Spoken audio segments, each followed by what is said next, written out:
Tahun ini gue berhasil melampaui satu momen penting dalam hidup gue, di mana gue telah bekerja lebih dari 5 tahun sebagai karyawan kantoran dan sebagai seorang freelancer. Tentunya gue mengalami banyak hal dalam kurun waktu 5 tahun ini. Gue sering memiliki hubungan negatif dengan pekerjaan gue juga suka menunda pekerjaan, serta gue sering tidak memiliki motivasi untuk bekerja.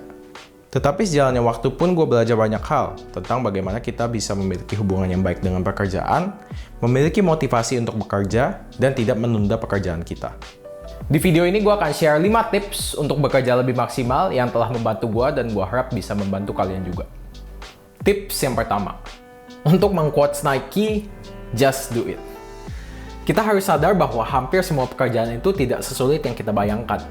Tetapi kita sering sekali sudah merasa pekerjaan itu sangat sulit untuk dikerjakan, bahkan untuk memulainya saja sudah sangat sulit. Hal ini menjadi salah satu faktor kenapa banyak sekali manusia menunda pekerjaannya. Alasan secara biologis manusia didesain untuk bertahan hidup, dan semua hal yang membuat kita tidak nyaman, secara instan otak kita itu terkesan memberitahu untuk menghindarinya, karena mungkin ada potensi bahaya. Meskipun hal ini sangat berguna untuk manusia bertahan hidup, terutama pada zaman dulu, tetapi ini bisa menjadi pedang bermata dua untuk pekerjaan kita. Karena semua hal yang sulit atau tidak nyaman ini itu membuat kita bertarung dengan otak kita. Tetapi ada solusi simple untuk menanggulangi hal ini, yaitu just do it. Dan untuk mendukung ini, kalian bisa mencoba teknik bernama The 5-Minute Rule. Cobalah mulai bekerja hanya untuk 5 menit saja. Pasang sebuah timer di handphone kalian selama 5 menit untuk memulai bekerja. Dan di dalam pengalaman gua, trik ini itu selalu membuat gua bekerja jauh lebih dari 5 menit. Alasan ini sangat membantu dikarenakan kita memberi sinyal kepada otak kita bahwa kita hanya perlu bekerja untuk 5 menit saja. Sehingga otak kita ini tidak mendeteksi pekerjaan kita ini sebagai hal yang tidak nyaman ataupun sebagai potensi bahaya. Jamnya pun kalian bebas untuk ubah, entah itu 10 menit, entah itu 15 menit, entah itu 30 menit.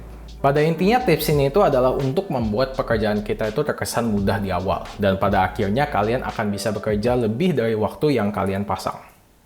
Tips yang kedua, make it easy by breaking it down. Dengan kita sudah mengenali bahwa kita sering merasa pekerjaan itu sulit, bahkan sebelum memulainya, cobalah tips yang kedua ini. Buatlah pekerjaan kalian itu semudah mungkin dengan membaginya menjadi beberapa langkah. Contoh, dibandingkan kalian punya rencana untuk menyelesaikan report bulanan, cobalah ubah rencana kalian menjadi step 1, yaitu mengumpulkan data untuk report, step 2, membuat slide, step 3, merapikan slide, dan yang step terakhir, menambah slide dengan icon atau animasi.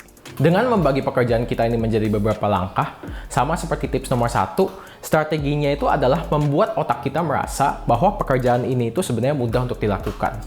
Dan dengan kita menyelesaikan langkah pertama, kita itu dapat termotivasi untuk melakukan langkah-langkah selanjutnya. Dan pada akhirnya kita akan dapat menyelesaikan pekerjaan kita.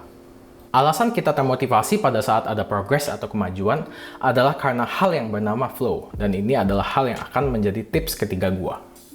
Tips ketiga, try to get in the flow state. Pernahkah kalian melakukan sesuatu yang kalian suka dan merasa kalian sedang in the zone? Ini seperti seorang yang sedang menulis lagu dan lancar menemukan lirik. Orang yang sedang membahas strategi bisnis dan beberapa ide bermunculan. Serta orang yang sedang bermain basket dan hampir semua bolanya masuk. Semua yang gue sebutkan di atas ini itu adalah situasi di mana seseorang ada di dalam fase flow state. Di mana mereka ini tuh sangat fokus atau terlibat di dalam sebuah aktivitas, sehingga hal lain yang ada di sekitarnya itu terasa tidak berarti. Aktivitas yang mereka lakukan ini terasa sangat menyenangkan, sehingga mereka akan terus melakukannya tanpa pamrih. Definisi ini tuh ditulis dan dijelaskan oleh seorang psikologis penulis buku Flow. Bernama...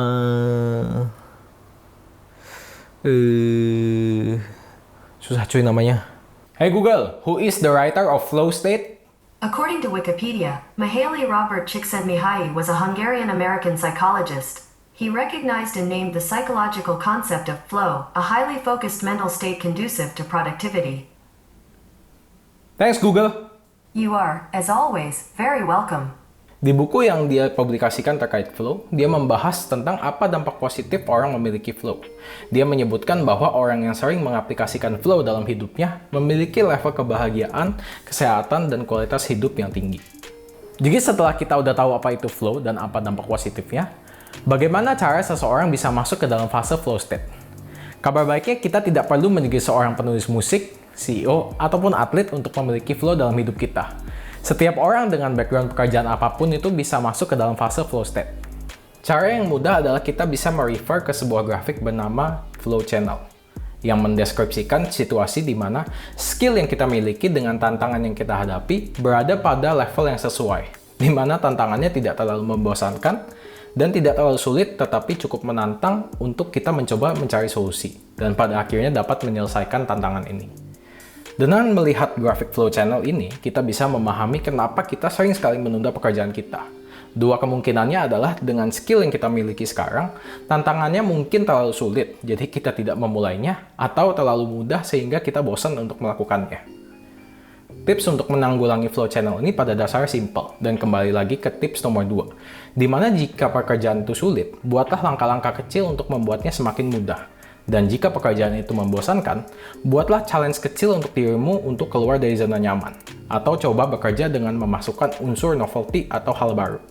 Seperti contohnya, cobalah bekerja di coffee shop baru atau mencoba teknik yang berbeda. Tips yang keempat, make it rewarding.